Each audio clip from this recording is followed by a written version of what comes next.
سيقول السفهاء من الناس ما ولاهم عن قبلتهم التي كانوا عليها قل لله المشرق والمغرب يهدي من يشاء إلى صراط مستقيم وكذلك جعلناكم أمة وسطا لتكونوا شهداء على الناس ويكون الرسول عليكم شهيدا وما جعلنا القبلة التي كنت عليها إلا لنعلم من يتبع الرسول ممن ينقلب على عقبيه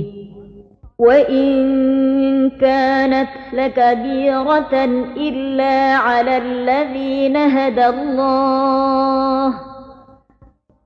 وما كان الله ليضيع إيمانكم إن الله بالناس لرءوف رحيم قد نرى تقلب وجهك في السماء فلنولينك قبلة ترضاها فول وجهك شطر المسجد الحرام وحيث ما كنتم فولوا وجوهكم شطره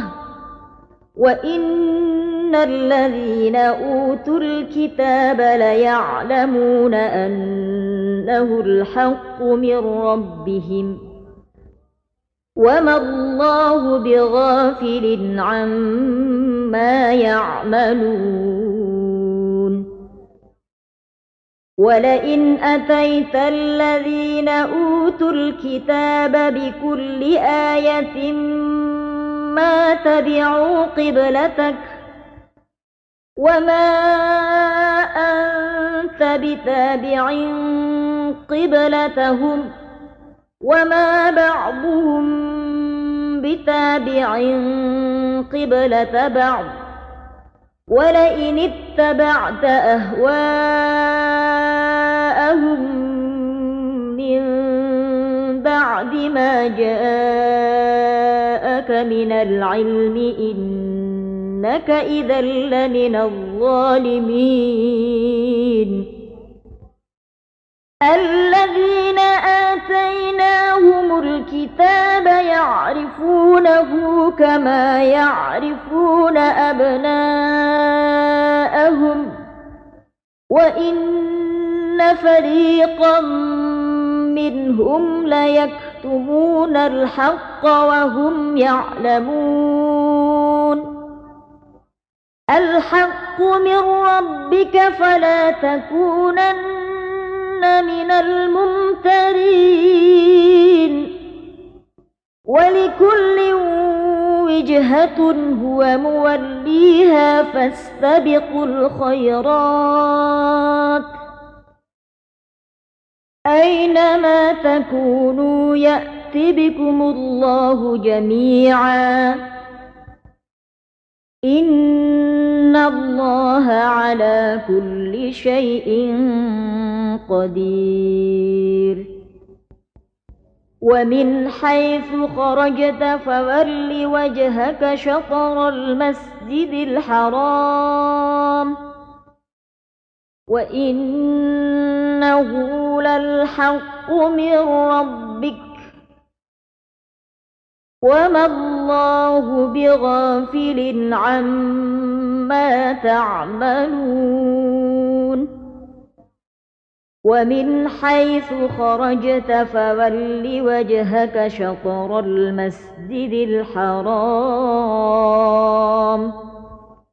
وحيث ما كنتم فولوا وجوهكم شطره لئلا يكون للناس عليكم حجة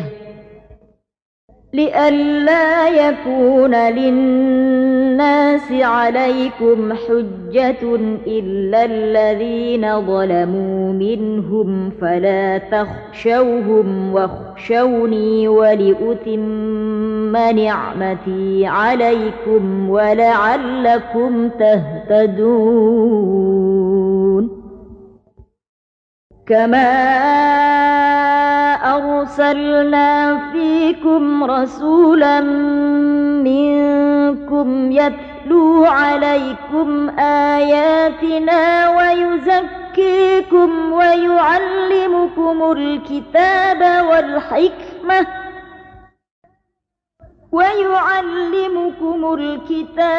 والحكمة ويعلمكم ما لم تكونوا تعلمون فاذكروني أذكركم واشكروا لي ولا تكفرون يا أيها الذين آمنوا استعينوا بالصبر والصلاة إن الله مع الصابرين ولا تقولوا لمن يقتل في سبيل الله أموات بل أحياء ولكن لا تشعرون ولنبلونكم بشيء من الخوف والجوع ونقص من الأموال والأنفس والثمرات وبشر الصابرين الذين إذا أصابتهم مصيبة قالوا إنا لله وإنا إليه راجعون أولئك عليهم صلوات من ربهم ورحمة وأولئك هم المهتدون إن الصفا والمروة من شعائر الله فمن حج البيت أو اعتمر فلا جناح عليه أن يطوف بهما ومن تطوع خيرا فإن الله شاكر عليم إن الذين يكتمون ما أنزلنا من البينات والهدى من بعد ما بيناه للناس في الكتاب أولئك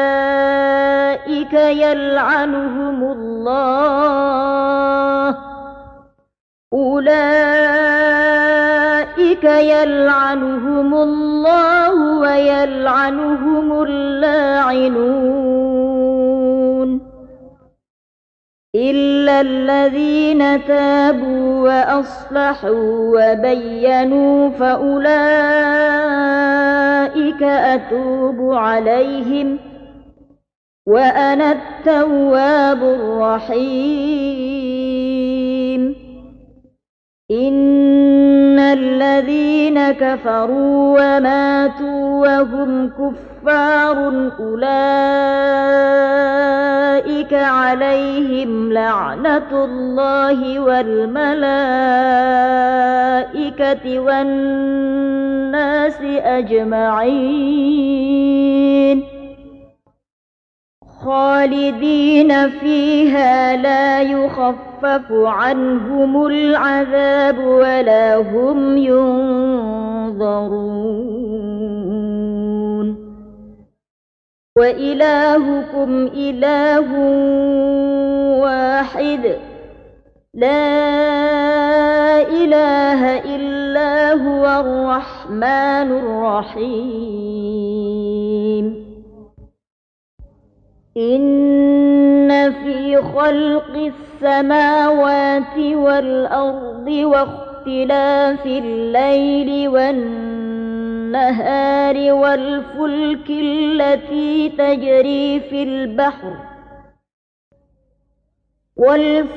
التي تجري في البحر بما ينفع الناس وما أنزل الله من السماء من ماء فأحيا به الأرض بعد موتها وبث فيها من كل دابة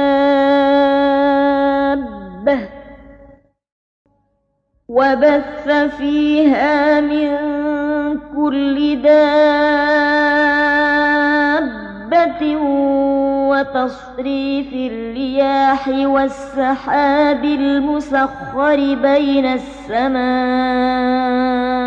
والأرض لآيات لقوم يعقلون ومن الناس من يتخذ من دون الله أندادا يحبونهم كحب الله والذين آمنوا أشد حبا لله ولو يرى الذين ظلموا إذ يرون العذاب أن القوة لله جميعا وأن الله شديد العذاب إذ تبرأ الذين اتبعوا من الذين اتبعوا ورأوا العذاب وتقطعت بهم الأسباب وقال الذين اتبعوا لو أن لنا كرة فنتبرأ منهم كما تبرؤوا منا كذلك يريهم الله أعمالهم حسرات عليهم وما هم بخارجين من النار يا أيها الناس كلوا مما في الأرض حلالا طيبا ولا تتبعوا خطوات الشيطان إنه لكم عدو مبين إنما يأمركم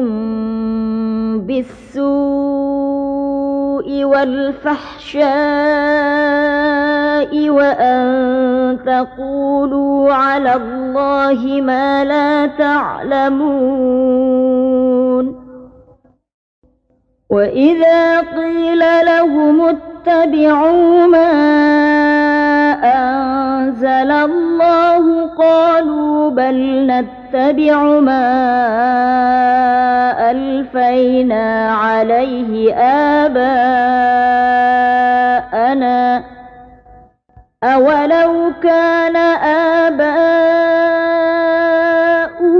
لا يعقلون شيئا ولا يهتدون ومثل الذين كفروا كمثل الذي ينعق بما لا يسمع إلا دعاء ونداء صم بكم عمي فهم لا يعقلون يا أيها الذين آمنوا كلوا من طيبات ما رزقناكم واشكروا لله إن كنتم إياه تعبدون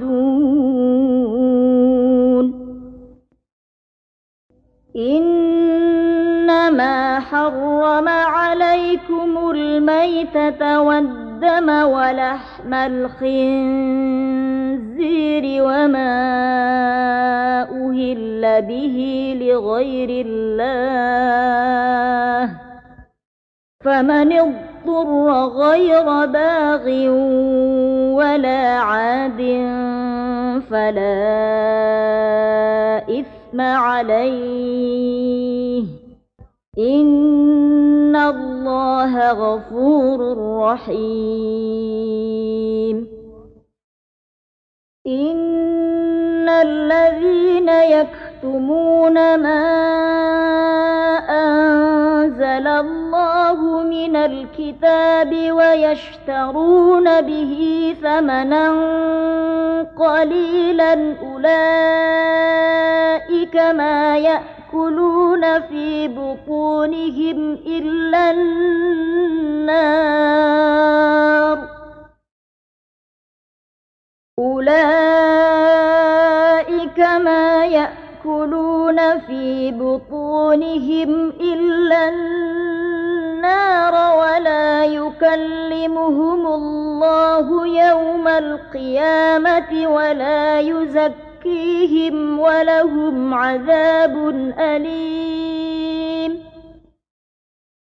أولئك الذين اشتروا الضلالة بالهدى والعذاب بالمغفرة فما أصبرهم على النار ذلك بأن الله نزل الكتاب بالحق وإن الذين اختلفوا في الكتاب لفي شقاق بعيد ليس البر أن تولوا وجوهكم قبل المشرق والمغرب ولكن البر من آمن بالله واليوم الآخر ولكن البر من آمن بالله واليوم الآخر والملائكة والكتاب والنبيين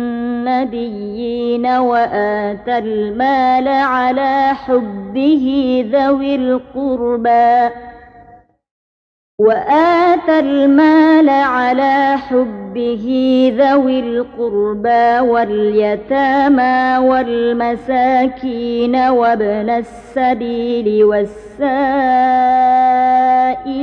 وفي الرقاب وأقام الصلاة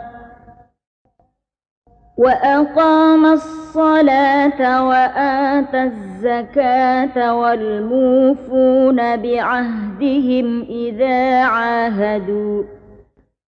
والصابرين في البأساء والضراء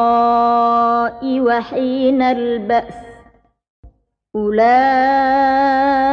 الذين صدقوا وأولئك هم المتقون. يا أيها الذين آمنوا كتب عليكم القصاص في القتلى الحر بالحر والعبد بالعبد والأنثى بالأنثى فمن عفي له من أخيه شيء فاتباع بالمعروف وأداء إليه بإحسان ذلك تخفيف من ربكم ورحمة فمن اعتدى بعد ذلك فله عذاب أليم. ولكم في القصاص حياة يا أولي الألباب لعلكم تتقون. كتب عليكم إذا حضر أحدكم الموت إن ترك خيرا الوصية للوالدين والأقربين بالمعروف حقا على المتقين. فمن بدله بعدما سمعه فإنما إثمه على الذين يبدلونه إن الله سميع عليم. فمن خاف من موص جنفا أو إثما فأصلح بينهم فلا إثم عليه إن الله غفور رحيم. يا أيها الذين آمنوا كتب عليكم الصيام كما كتب على الذين من قبلكم لعلكم تتقون. أياما معدودات فمن كان منكم مريضا أو على سفر فعدة من أيام أخر وعلى الذين يطيقونه فدية طعام مسكين فمن تطوع خيرا فهو خير له وأن تصوموا خير لكم إن كنتم تعلمون. شهر رمضان الذي أنزل فيه القرآن هدى للناس وبينات من الهدى والفرقان فمن شهد منكم الشهر فليصمه ومن كان مريضا أو على سفر فعدة من أيام أخر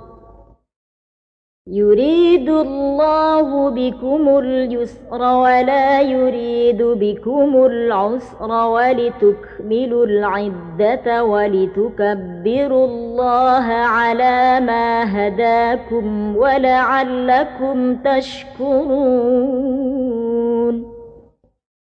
وإذا سألك عبادي عني فإني قريب أجيب دعوة الداع إذا دعاني فليستجيبوا لي وليؤمنوا بي لعلهم يرشدون أحل لكم ليلة الصيام الرفث إلى نسائكم هن لباس لكم وأنتم لباس لهن علم الله أنكم كنتم تختانون أنفسكم فتاب عليكم وعفى عنكم فالآن باشروهن وابتغوا ما كتب الله لكم وكلوا واشربوا حتى يتبين لكم الخيط الأبيض من الخيط الأسود من الفجر ثم أتموا الصيام إلى الليل ولا تباشروهن وأنتم عاكفون في المساجد تلك حدود الله فلا تقربوها كذلك يبين الله آياته للناس لعلهم يتقون ولا تأكلوا أموالكم بينكم بالباطل وتدلوا بها إلى الحكام لتأكلوا فريقا من أموال الناس بالإثم وأنتم تعلمون يسألونك عن الأهلة قل هي مواقيت للناس والحج وليس البر بأن تأتوا البيوت من ظهورها ولكن البر من اتقى وأتوا البيوت من أبوابها واتقوا الله لعلكم تفلحون وقاتلوا في سبيل الله الذين يقاتلونكم ولا تعتدوا إن الله لا يحب المعتدين وقتلوهم حيث ثقفتموهم وأخرجوهم من حيث أخرجوكم والفتنة أشد من القتل ولا تقاتلوهم عند المسجد الحرام حتى يقاتلوكم فيه فإن قاتلوكم فاقتلوهم كذلك جزاء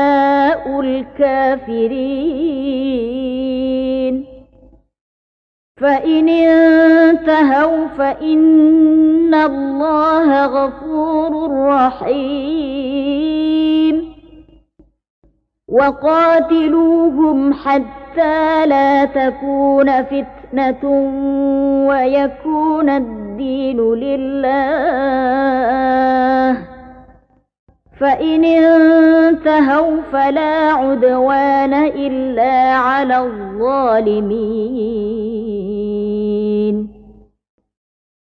الشهر الحرام بالشهر الحرام والحرمات قصاص فمن اعتدى عليكم فاعتدوا عليه بمثل ما اعتدى عليكم واتقوا الله واعلموا أن الله مع المتقين وأنفقوا في سبيل الله ولا تلقوا بأيديكم إلى التهلكة وأحسنوا إن الله يحب المحسنين وأتموا الحج والعمرة لله فإن أحصرتم فما استيسر من الهدي ولا تحلقوا رؤوسكم حتى يبلغ الهدي محله فمن كان منكم مريضا أو به أذى من رأسه ففدية من صيام أو صدقة أو نسك فإذا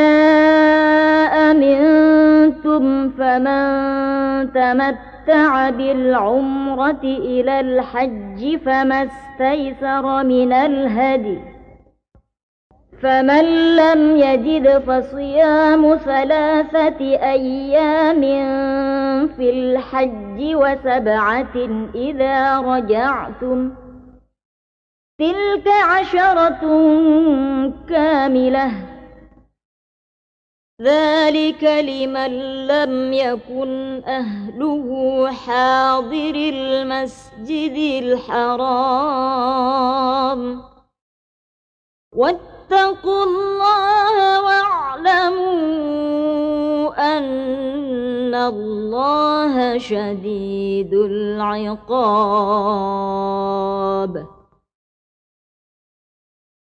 الحج أشهر معلومات فمن فرض فيهن الحج فلا رفث ولا فسوق ولا جدال في الحج وما تفعلوا من خير يعلمه الله وتزودوا فإن خير الزاد التقوى واتقون يا أولي الألباب ليس عليكم جناح أن تبتغوا فضلا من ربكم فإذا أفضتم من عرفات فاذكروا الله عند المشعر الحرام واذكروه كما هداكم وإن كنتم من قبله لمن الضالين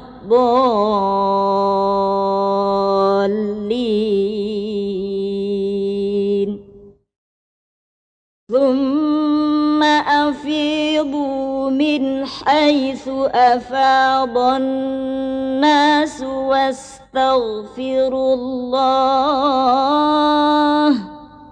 إن الله غفور رحيم فإذا قضيتم مناسككم فاذكروا الله كذكركم آباءكم أو أشد ذكرًا فمن الناس من يقول ربنا آتنا في الدنيا الدنيا وما له في الآخرة من خلاق ومنهم من يقول ربنا آتنا في الدنيا حسنة وفي الآخرة حسنة وقنا عذاب النار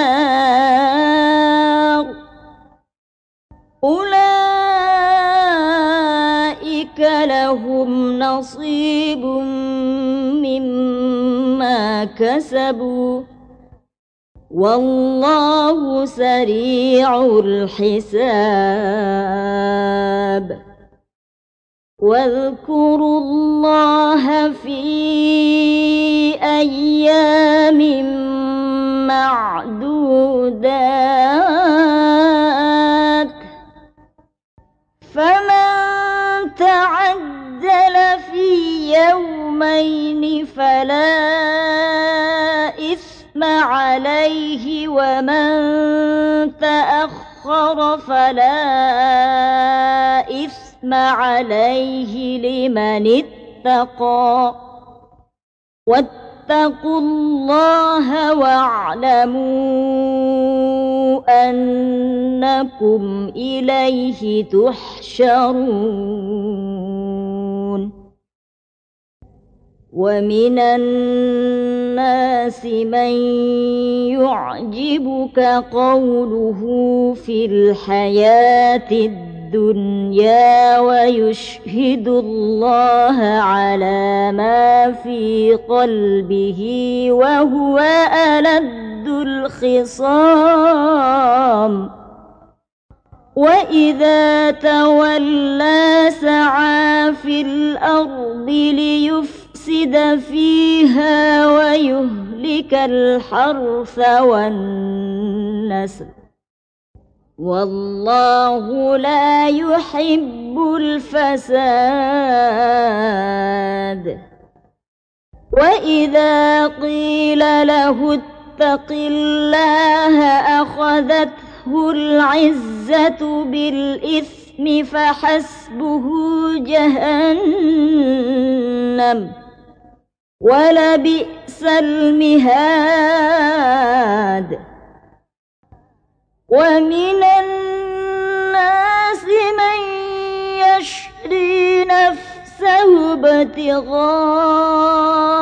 مرضات الله والله رؤوف بالعباد يا أيها الذين آمنوا ادخلوا في السلم كافة ولا تتبعوا خطوات الشيطان إنه لكم عدو مبين فإن زللتم من بعد ما جاءتكم البينات فاعلموا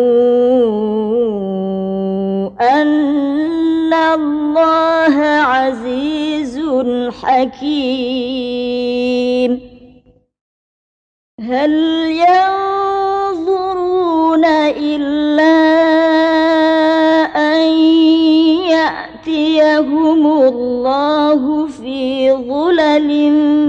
من الغمام والملائكة وقضي الأمر وإلى الله ترجع الأمور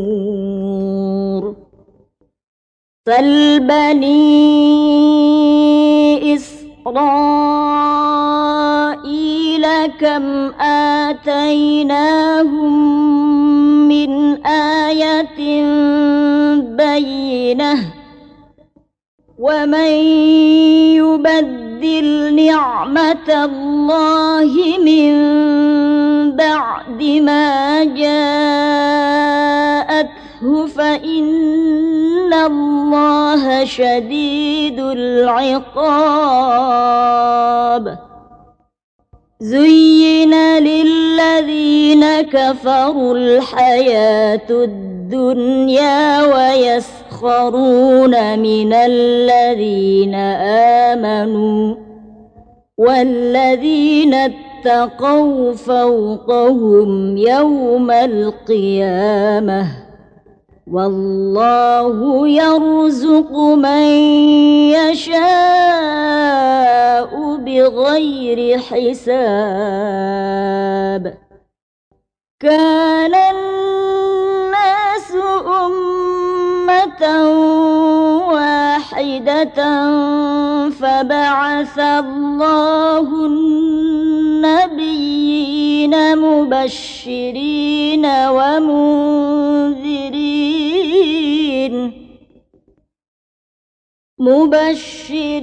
ومنذرين وأنزل معهم الكتاب بالحق ليحكم بين الناس فيما اختلفوا فيه وما اختلف فيه إلا الذين أوتوه من بعد ما جاءتهم البينات بغيا بينهم فهدى الله الذين آمنوا لما اختلفوا فيه من الحق بإذنه والله يهدي من يشاء إلى صراط مستقيم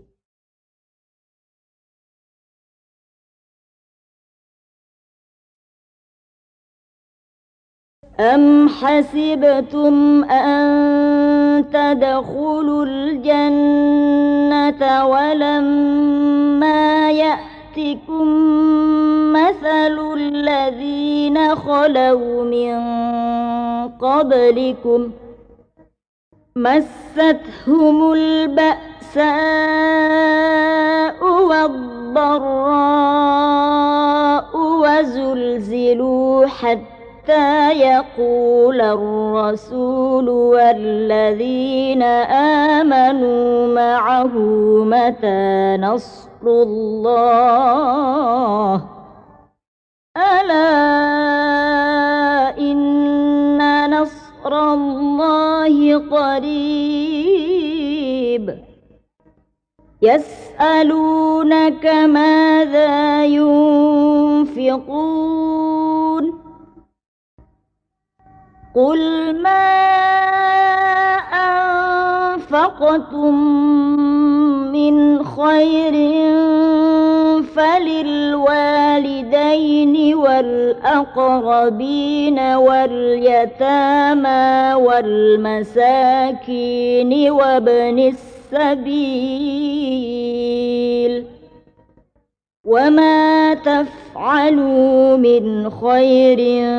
فإن الله به عليم كتب عليكم القتال وهو كره لكم وعسى أن تكرهوا شيئا وهو خير لكم وعسى أن تحبوا شيئا وهو شر لكم والله يعلم وأنتم لا تعلمون يسألونك عن الشهر الحرام قتال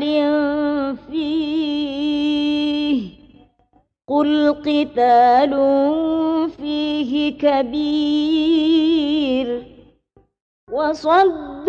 عن سبيل الله وكفر به والمسجد الحرام وإخراج أهله منه أكبر عند الله والفتنة أكبر من القتل ولا يزالون يقاتلونكم حتى يردوكم عن دينكم إن استطاعوا ومن يرتدد منكم عن دينه فيمت وهو كافر فأولئك حبطت أعمالهم في الدنيا والآخرة وأولئك أصحاب النار هم فيها خالدون إن الذين آمنوا والذين هاجروا وجاهدوا في سبيل الله أولئك يرجون رحمة الله والله غفور رحيم يسألونك عن الخمر والميسر قل فيهما إثم كبير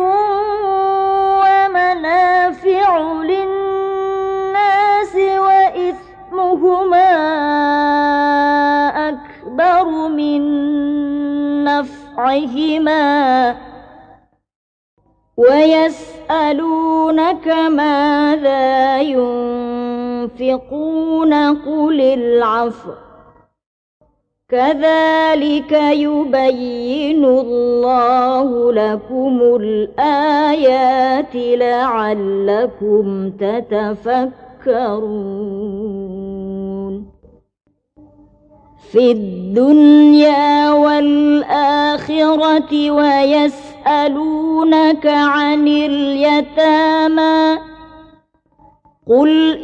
إصلاح لهم خير وإن تخالطوهم فإخوانكم والله يعلم المفسد من المصلح ولو شاء الله لأعنتكم إن الله عزيز حكيم ولا تنكحوا المشركات حتى يؤمن ولأمة مؤمنة خير من مشركة ولو أعجبتكم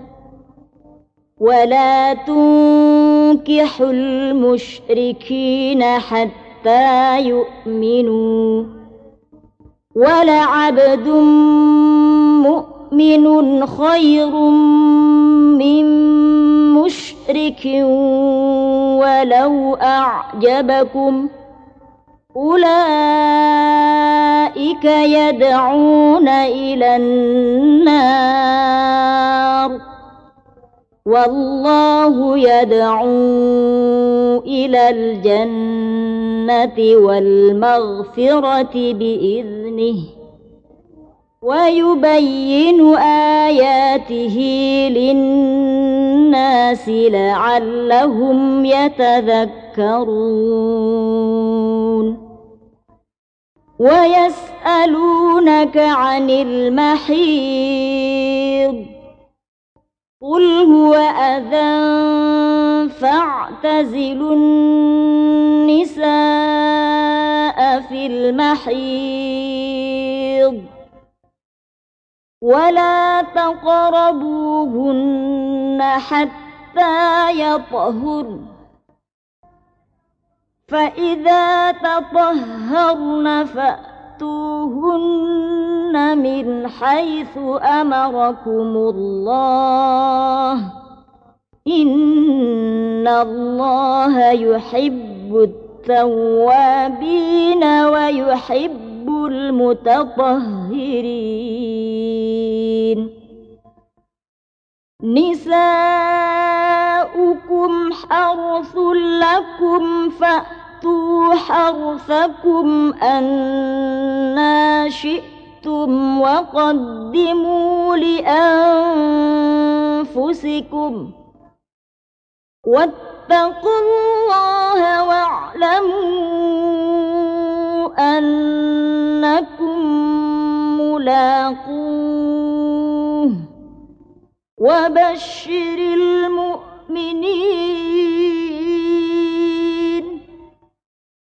ولا تجعلوا الله عرضة لأيمانكم أن تبروا وتتقوا وتصلحوا بين الناس والله سميع عليم لا يؤاخذكم الله باللغو في أيمانكم ولكن يؤاخذكم بما كسبت قلوبكم والله غفور حليم للذين يؤلون من نسائهم تربص 4 أشهر فإن فاءوا فإن الله غفور رحيم وإن عزموا الطلاق فإن الله سميع عليم والمطلقات يتربصن بأنفسهن 3 قروء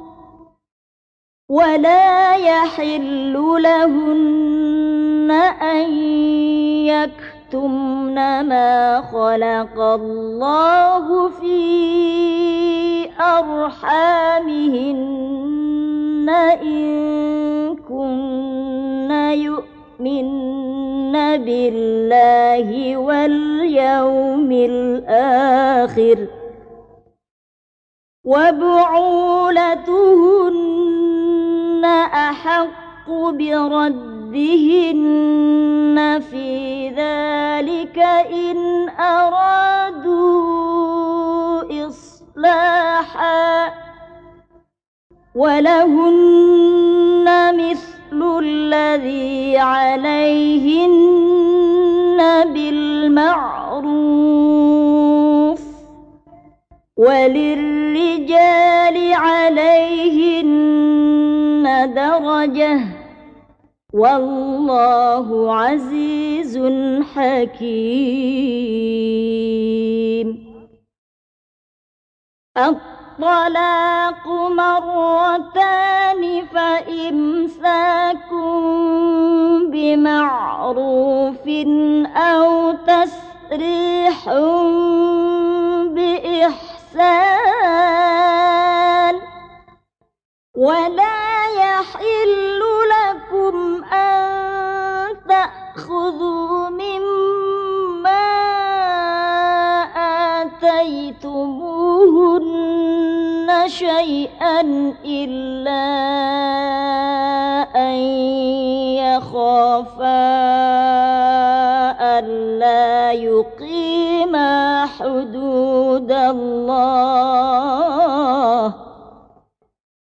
فإن خفتم ألا يقيما حدود الله فلا جناح عليهما فيما افتدت به. تلك حدود الله فلا تعتدوها، ومن يتعد حدود الله فأولئك هم الظالمون. فإن طلقها فلا تحل له من بعد حتى تنكح زوجا غيره. فإن طلقها فلا جناح عليهما أن يتراجعا إن ظنا أن يقيما حدود الله، وتلك حدود الله يبينها لقوم يعلمون. وإذا طلقتم النساء فبلغن أجلهن فأمسكوهن بمعروف أو سرحوهن بمعروف، ولا تمسكوهن ضرارا لتعتدوا، ومن يفعل ذلك فقد ظلم نفسه. ولا تتخذوا آيات الله هزوا، واذكروا نعمة الله عليكم وما أنزل عليكم من الكتاب والحكمة يعظكم به، واتقوا الله واعلموا أن الله بكل شيء عليم. وإذا طلقتم النساء فبلغن أجلهن فلا تعضلوهن أن ينكحن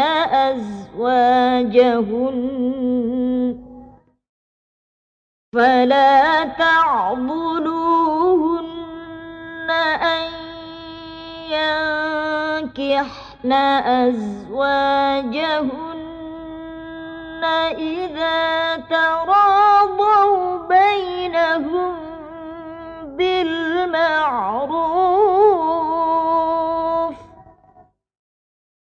ذلك يوعظ به من كان منكم يؤمن بالله واليوم الآخر، ذلكم أزكى لكم وأطهر، والله يعلم وأنتم لا تعلمون. والوالدات يرضعن أولادهن حولين كاملين لمن أراد أن الرضاعة وعلى المولود له رزقهن وكسوتهن بالمعروف لا تكلف نفس إلا وسعها لا تضار والدة بولدها ولا مولود له بولده وعلى الوارث مثل ذلك فإن أرادا فصالا عن تراض منهما وتشاور فلا جناح عليهما وإن أردتم أن تسترضعوا أولادكم فلا جناح عليكم إذا سلمتم ما آتيتم بالمعروف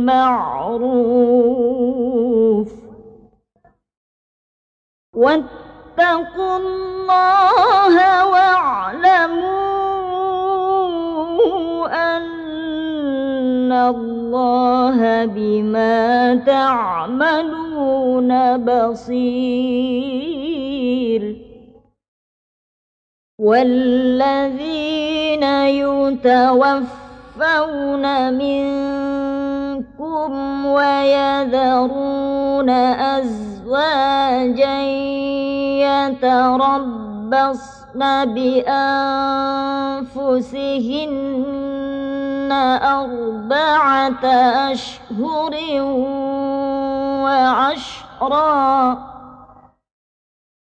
فإذا بلغن أجلهن فلا جناح عليكم فيما فعلن في أنفسهن بالمعروف والله بما تعملون خبير ولا جناح عليكم فيما عرضتم به من خطبة النساء أو أكننتم في أنفسكم علم الله أنكم ستذكرونهن ولكن لا تواعدوهن سرا إلا أن تقولوا قولا معروفا ولا تعزموا عقدة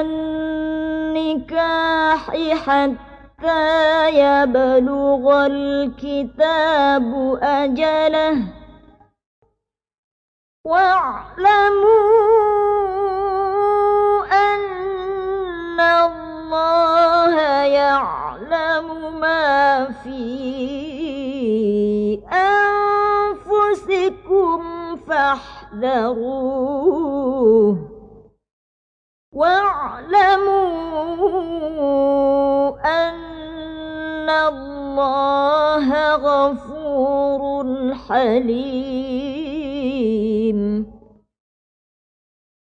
لا جناح عليكم إن طلقتم النساء ما لم تمسوهن أو تفرضوا لهن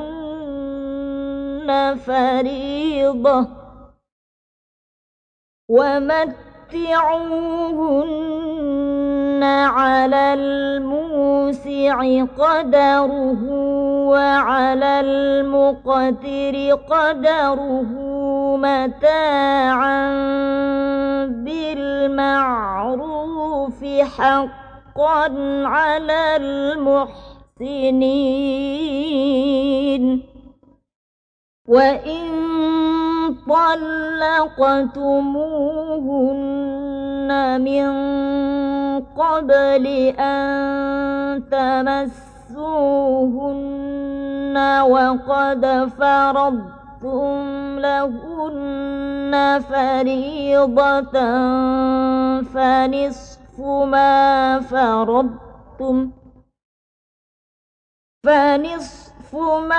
فرضتم إلا أن يعفون أو يعفو الذي بيده عقدة النكاح وأن تعفوا أقرب للتقوى ولا تنسوا الفضل بينكم إن الله بما تعملون بصير. حافظوا على الصلوات والصلاة الوسطى وقوموا لله قانتين. فإن خفتم فرجالا أو ركبانا فإذا أمنتم فاذكروا الله كما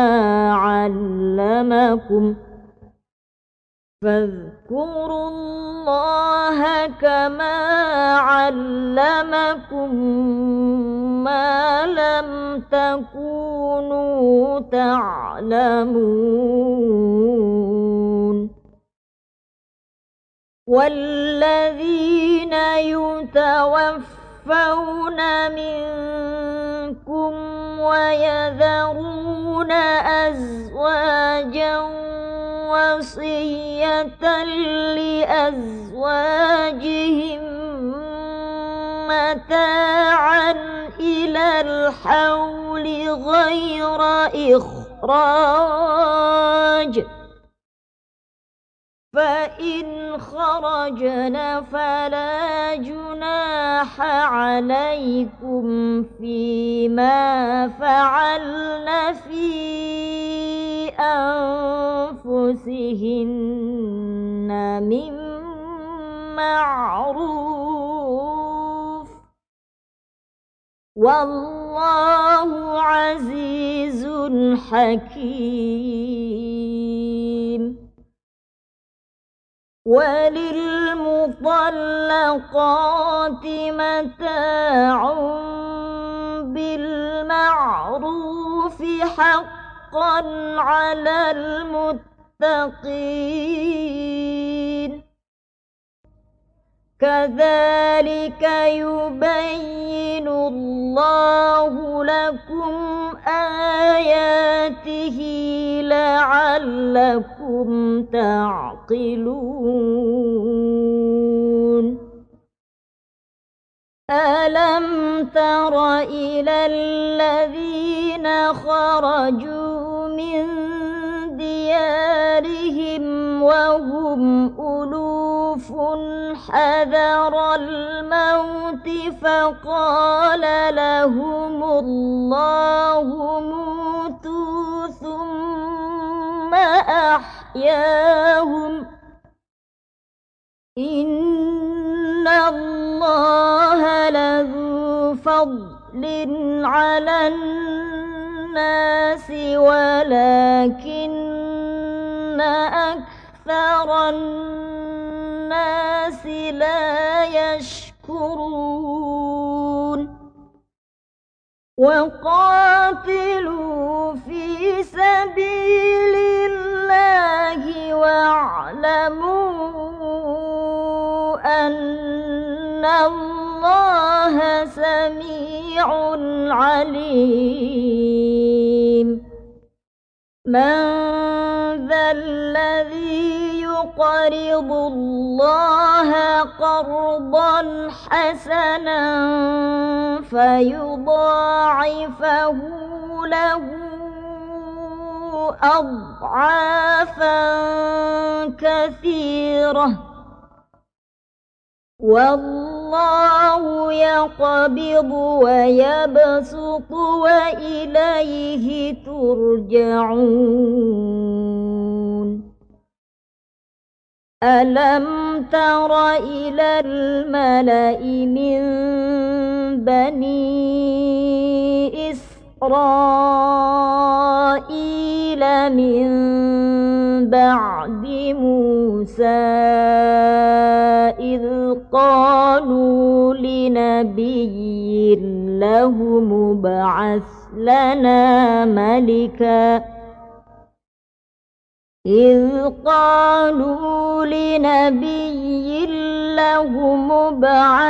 لنا ملكا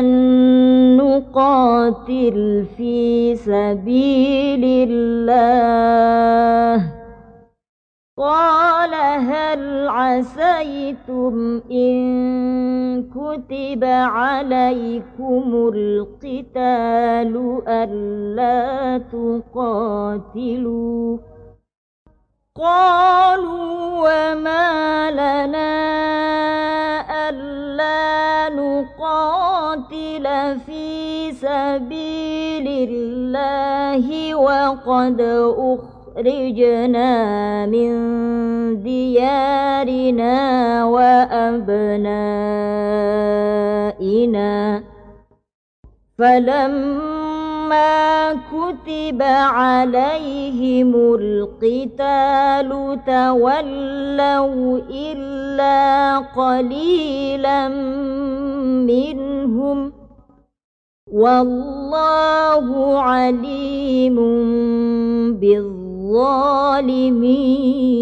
بالظالمين وقال لهم نبيهم إن الله قد بعث لكم طالوت ملكا قالوا أنى يكون له الملك علينا ونحن أحق بالملك منه ولم يؤت سعة من المال قال إن الله اصطفاه عليكم وزاده بسطة في العلم والجسم والله يؤتي ملكه من يشاء والله واسع عليم وقال لهم نبيهم إن آية ملكه أن يأتيكم التابوت فيه سكينة من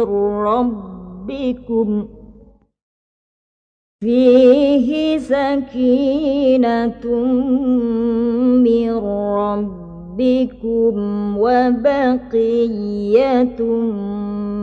مما ترك آل موسى وآل هارون تحمله الملائكة الملائكة إن في ذلك لآية لكم إن كنتم مؤمنين. فلما فصل طالوت بالجنود قال إن الله مبتليكم بنهر فمن شرب منه فليس مني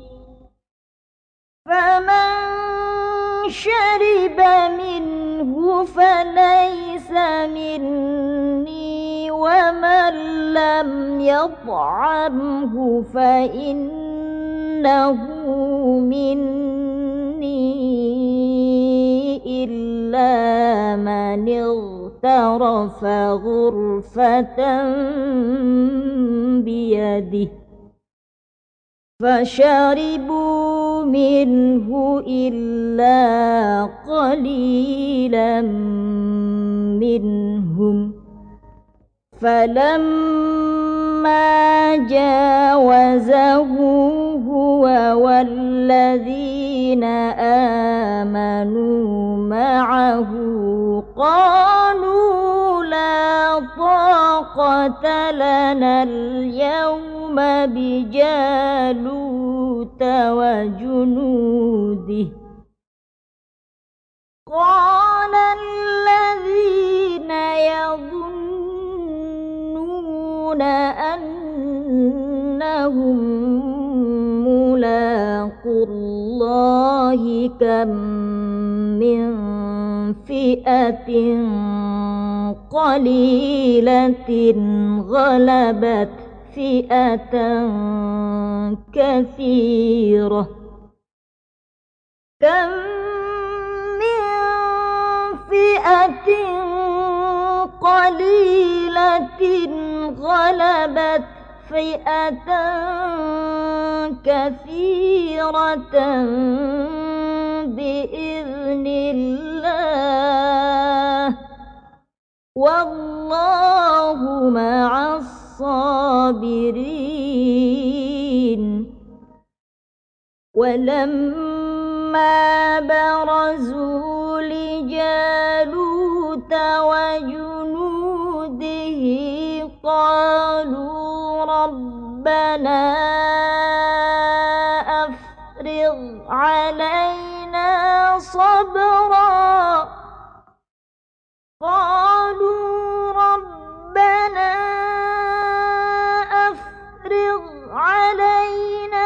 صبرا وثبت أقدامنا وانصرنا على القوم الكافرين. فهزموهم بإذن الله وقتل داود جالوت وآتاه الله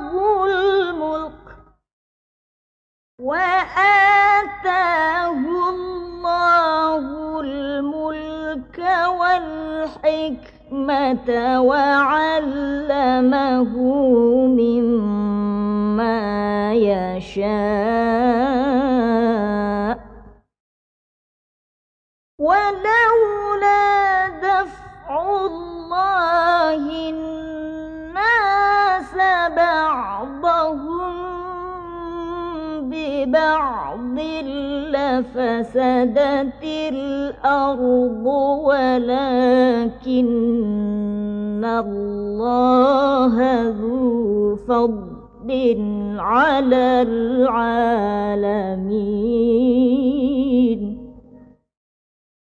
تلك آيات الله نتلوها عليك بالحق